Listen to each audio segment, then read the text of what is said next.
بسم اللہ الرحمن الرحیم ربی اشرح لی صدری ویسر لی امری واحلل عقدۃ من لسانی ویفقہوا قولی۔ محترم ناظرین السلام علیکم۔ آج کی اس ویڈیو میں ہم مساک مدینہ کے دستور یا قانون کے متعلق بیان کریں گے جو 1400 سال پہلے ایسی سرزمین پر لکھی گئی جو بنجر، صحرا اور خانہ بدوش قبیلوں کی سرزمین تھی۔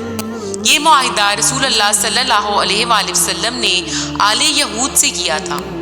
ہجرت مدینہ کے بعد نبی کریم صلی اللہ علیہ وآلہ وسلم نے اسلامی ریاست کے قیام کی طرف توجہ دی۔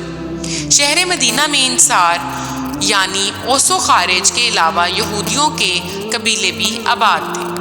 مدینہ میں حضور اللہ صلی اللہ علیہ وآلہ وسلم کی آمد سے پہلے تمام تر معاملات مثلاً حکمرانی، سیاست، تجارت اور معیشت پر یہودیوں کا ہی کنٹرول تھا۔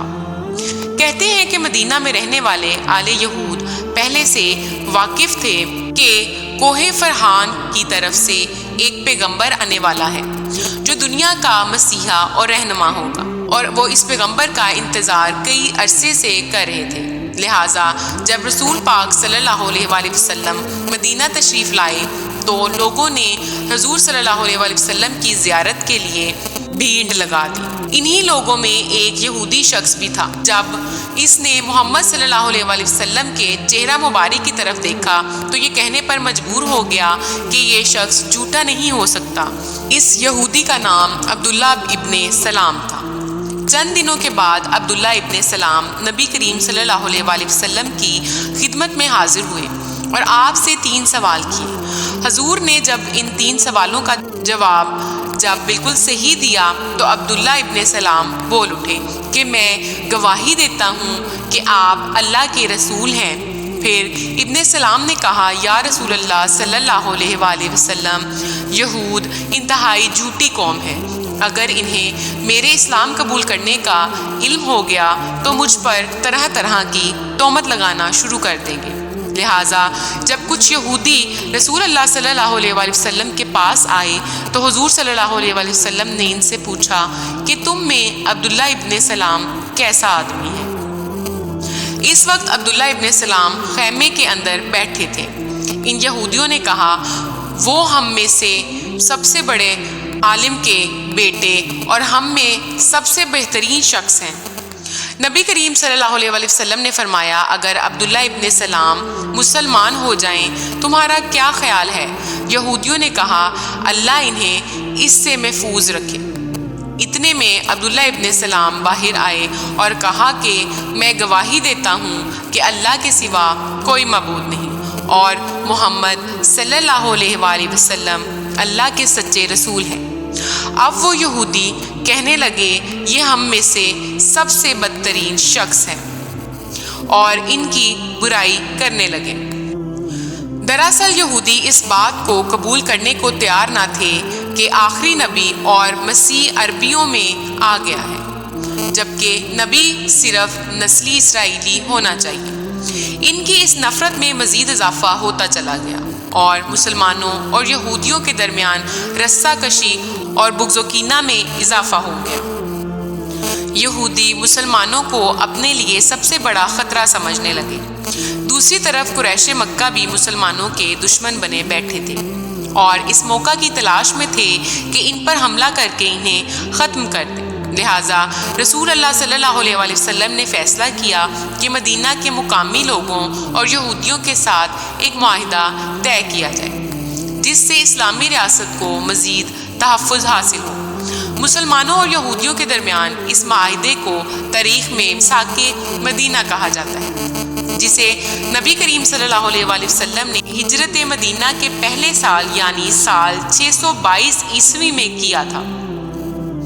اس معاہدے میں کل 53 دفعہ تھے اور یہ 730 الفاظ میں لکھی گئی ایک قانونی دستور تھی جو کہ ریاست مدینہ کا قانون تھا۔ اس معاہدے کی پوری تفصیل کتب تاریخ میں ملتی ہے، مگر اس کے باوجود مغربی مصنفین اسے نظر انداز کرنے کی ایک ناکام کوشش کرتے رہے۔ اس وقت مدینہ میں یہودیوں کے 3 قبیلے آباد تھے۔ مساک مدینہ میں 2 حصے نظر آتے ہیں۔ پہلے حصے کا تعلق انصار و مہاجرین سے ہے، جبکہ دوسرا حصہ یہودی کے متعلق ہے۔ اس میثاق میں یہودیوں کے متعلق دفاع اور نکات لکھے گئے ہیں، وہ کچھ یوں ہیں: مدینہ میں رہنے والے یہودیوں کو مذہبی آزادی ہوگی۔ مدینہ کا دفاع جس طرح مسلمانوں پر واجب ہے، اسی طرح یہودی بھی اسے اپنی ذمہ داری سمجھیں گے۔ بیرونی حملے کے وقت مسلمانوں کے ساتھ ساتھ متحد ہو کر مدینے کے دفاع میں یہودی حصہ لیں گے۔ ہر قاتل سزا کا مستحق ہوگا۔ مسلمان کے قتل ناحق پر اگر ورثہ رضامندی سے خون بہا لینے پر امادہ نہ ہو تو قاتل کو جلاد کے حوالے کیا جائے گا۔ تو مدنی اور ثقافتی معاملات میں یہودیوں کو مسلمانوں کے برابر حقوق حاصل ہوں گے۔ یہودی قریش یا ان کے حلیفہ قبائل کی مدد نہیں کریں گے۔ کسی قسم کے اختلافات کی صورت میں عدالت محمد صلی اللہ علیہ وآلہ وسلم کی ہوگی اور ان کا فیصلہ ہی آخری فیصلہ ہوگا۔ اسلامی ریاست کے سربراہ محمد صلی اللہ علیہ وآلہ وسلم کی ذات ہوگی اور آپ مسلمانوں اور یہودیوں کے متحد افواج کے سربراہ بھی ہوں گے۔ یہودیوں کے اندرونی معاملات میں کوئی دخل اندازی نہیں کرے گا۔ حضرت محمد صلی اللہ علیہ وآلہ وسلم کی ہجرت مدینہ سے قبل مدینہ کی سرزمین میں کسی باقاعدہ دستور یا نظام یا قانون نہ ہونے کی وجہ سے خون ریزی اور قتل و غارت کا بازار گرم تھا، جس میں کسی انسان کی عزت و آبرو، جان و مال کی حفاظت اور اس کی مذہبی اور روایتی رسم و رواج اور ثقافتی تحفظ کی کوئی ذمہ داری نہیں۔ سب کسی ایسے مسیحا کی تلاش میں تھے جو وہاں امن و ایمان قائم کر سکے۔ لہٰذا اس میثاق کو دیکھ کر لوگوں نے پیغمبر رحمت کو اپنا مسیحا کے طور پر پہچان لیا، کیونکہ حضور صلی اللہ علیہ وآلہ وسلم کی تعلیمات امن و محبت، رواداری، بھائی چارہ تھی اور اخوت پر قائم تھی اور ہر طرح کی برائی کے خاتمے کی ضامن تھی۔ وہی میثاق مدینہ تاریخ انسانی کی سب سے باقاعدہ تحریری دستور ہے، جس میں حقوق انسانی کی تمام تصورات موجود ہیں۔ اس دستور میں امت مسلمہ کے ساتھ ساتھ یہود اور غیر مسلموں کو بھی شامل کیا گیا تھا۔ اس وقت غیر مسلموں کو برابر کا درجہ، مذہبی اعزاز اور انسانی حقوق دیے گئے۔ یہ وہ دور تھا جب یورپ اور برطانیہ جہالت کے اندھیروں میں ڈوبا تھا۔ آج ترقی یافتہ ممالک کے دستوروں میں امریکہ کے دستور کو مختصر ترین مثالی قانون قرار دیا جاتا ہے، مگر 1400 سال قبل رسول اللہ صلی اللہ علیہ وآلہ وسلم کا دیا ہوا 630 الفاظ پر مشتمل میثاق مدینہ اس سے کئی زیادہ جامع، مؤثر اور مکمل قانون ہے، جس میں اقلیت سمیت تمام نسل اور طبقوں کے حقوق دیے گئے ہیں۔ اسی میثاق کی پیروی کی گئی ہے۔ برطانوی پار ان کے قانون کو بھی سال 1355 میں اس مثال کو پارلیمنٹ دیکھ کر بنایا گیا۔ یہاں تک UNO یعنی اقوام متحدہ کے حقوق انسانی کے لیے جو منشور سال 1948 میں طے کیا گیا تھا، اس میں بھی میثاق مدینہ کی بہت سی باتیں عمل میں لائی گئی تھی، لیکن دنیا بھر کے جدید ترین دستور یا قانون آج بھی محمد صلی اللہ علیہ وآلہ وسلم کے لکھے گئے اس معاہدے کا مقابلہ نہیں کر سکتے۔ کرتی ہوں کہ آپ کو آج کی ویڈیو اچھی لگی ہوگی۔